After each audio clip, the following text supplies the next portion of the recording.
Asalaamu calaykum waraxmatullaahi tacaala wabarakaatu. Walaashin Hidaaya Official oo idin ku soo dhawaada Hidaaya Official channelkeeda. Maanta iyo qiso cusub iyo video cusub. Soo dhawaada asxaabteyda qaaliga. Fadlan haddii aad channelkeena ku cusub subscribe noo sar, haddii aad horna joogto like naga baqiirin. Qisada aad ayay kaaga ilmey doontaa, aad ayaan ugu heli doontaa.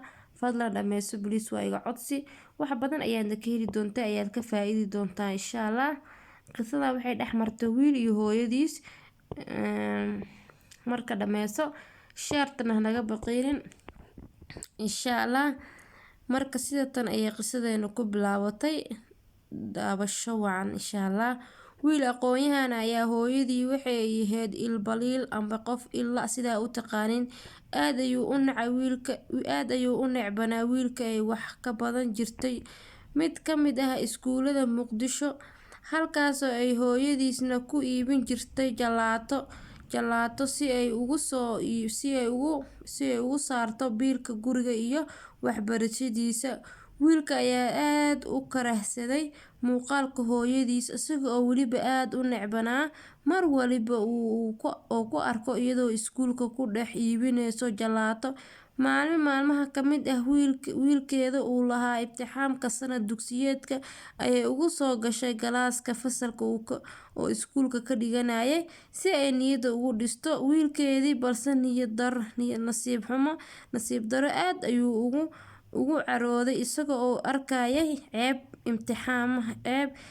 ceeb inay tahay. Hooyadiis ayaa timid galaaska, weliba waxa uu ku eegay indho aad u fool xun, kala yaabtay eegmada aad u fool xun oo la yaabay. Markii ay ka tagtay ayaa qaar ka mid ah ardaydii iskuulka ku qosleen dhaceen, iyadoo mid ka mid ah uu dhahay hooyada waa ilbaliil ama il la'aan sidaa u taqaano. Micnaha hooyada waxay leedahay hal il oo ku dhahay, taasoo aad ugu sii xanaajisay. Wuxuu dareemay ciriiri iyo walbahaar ku aadan muuqaalka hooyadii. Subxaanallah, isagoo jeclaa mar uun inay dhimato ay adduunka ka tagto si aan loogu caayin. Waxa uu sidoo kale ku fakiray in uu dalka isaga tago, uu ka dheeraado muuqaalka hooyadii macaan. Waxa uu dhameystay waxbarashadiisa dugsiga sare, isagoo nasiib u yeeshay inuu ka noqdo ardaydii waxbarasho ahaan dibadda loogu aadiyay. Wuxuuna soo dhameystay waxbarashadiisa dibadda, waxa uuna nasiib u yeeshay inuu shaqo ka helo hay'ad shaqaysan gudaha dalka. Dib ugu soo laabtay oo uu guursaday, isagoo uu Ilaahay ugu deeqay carruur iyo guri farxadeed. Wuxuu is-ilowsiiyay noloshii hore iyo xasuusta hooyadiis macaan oo uusan dib u jeclayn halka ay meesha ay ka dambeyso. Dhanka kale, hooyadii ayaa aad ugu murugayneyd halka ay wiilkeedu ku dambeeyo, balse nasiib wanaag sidii ay u raadinaysay ayay maalin maalmaha ka mid ah soo ogaatay in ay wiilkeedu uu heer sare gaaray noloshii uuna dalka ku nool yahay, iyadoo weliba soo heshay halka uu ku nool yahay. Waxay soo abaartay halka loogu sheegay in uu wiilkeedii ku noolaa. Iyadoo aad u faraxsan ayay soo garaacday albaabka hore ee guriga oo ay ku fureen carruurta uu dhalay. Aad ayayna u faraxday aragtida carruurtii uu wiilka dhalay, balse nasiib xumo carruurtii ayaa dib u carartay markii ay arkeen ayeeyadood aysan dadka ka aqoonin. Carruurta qaar ayaa ku qosleen halka kuwa kalena ay ooyeen. Sawaxan badan iyo buuq kadib ayaa waxaa albaabka soo istaagay wiilkeedii oo aad ula yaabay waxa uuna carruurtiisa ku dhacay. Balse markii uu arkay muuqaalkii hooyadii uu muddo arag ayay cod cara leh ku yiri, ma waxaad u timid inaad carruurta igu cabsi geliso oo aad farxadda gurigayga dumiso? Horay ayaad tayada u dumisay, balse tag gurigeyga kana fogaaw nolosheyda iyo tan familkeyga.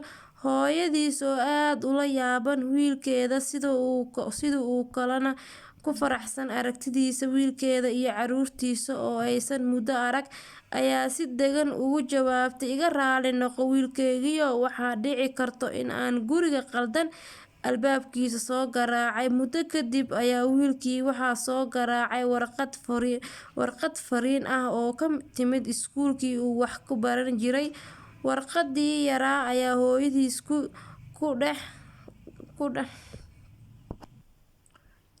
warqadii furay waxaa ku qorneyd fariin qoraaleed loogu yeerayo in uu tago iskuulkii sida ugu dhaqsiyaha badan. Waxa uu ku xiran tahay alaabtiisa, asagoo xaaskiisa u sheegay inay safar ganacsi degdeg ah ugu booqanayo magaalada Muqdisho, halkaas uu horay ugu haajiray naceebka uu qabo hooyadiis subxaanallah dartiis. Iskuulkii markii uu tagay ayaa loo sheegay in looga baahan yahay in uu tago guriga hooyadiis ku nooleed. Isaga oo degdegayo ayuu qabtay wadada dheer u tagay guriga hooyadiis. Nasiib xumo, markii uu tagay albaabka gurigooda ayuu ka war helay guriga wuu xiran yahay. Wuu gargaraacay balse wax jawaab ah muusan helin iyo cid ka furta. Isagoo ama kacsan ayaa deriska kusoo baxeen una sheegay in hooyadii ay geeriyootay. Innaa lillahi wa innaa ilayhi raajicuun. Balse geerideeda ka hor ay ugu tagtay warqad qoraal ayd ku qoran tahay. Warqadii ayuu furay isagoo aad u naxsan, waxayna ku qorneyd sida tan: wiilkeygiiyow, iftiinka indhahaygiyow, kan dunida ugu jeclaayow, aad ayaan uga xumahay sida aan nolosha kuugu ceebeeyay oo aanan kuugu ciriiriyay. Waxaan kaa codsanayaa cafis. Nuurka indhahaygiyow, ma ogtahay in adiga yar gashay shir gaari oo aad weysay mid ka mid ah indhahaaga, balse aan sameeyay wax walba ay hooyo wiilkeeda u sameysan lahayd, taasoo ah aan kuu bixiyay mid ka mid ah indhahayga si aad noloshaada wax ugu qabsato oo aad wax ugu barato. Waxaan ahaa qof ku faraxsan noloshaada iyo guusha aad gaartay waxbarashadii aan sida dhib ah kugu soo baray kadib aabaha dhimashadiisa. Ifka iyo aakhiro ku noolaaw nabad iyo naxariis. Markii uu intaas akhriyay ayaa waxaa mar qura indhihiisa soo buux dhaafiyay ilin. Waxa uu galiyay fikir iyo xasuus iyo sidii dhibka badneed ee hooyadii ku soo korisay iyo sidii uu necbahaa muuqaalada. Aad ayaa uga xumahay wallaahi bilaahi hooyo in saas loola dhaqmo asxaabteeda. Anaaba qiirooday. Marka inaad ka heli doontiin ayaa rajeynaa. Qiso kale inaan idiin sheego waa rab, laakiin bismillaah anaaba si kale naqdab wallah. Ilaahay waxaan ka bar inuu waalidkeen jannada geeyo, inuu waalidkeen aan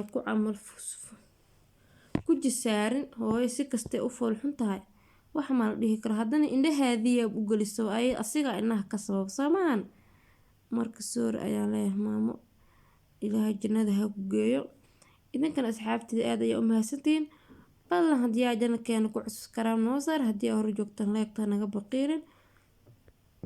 Waana idinka sii tagaa asxaabteeda insha Allah.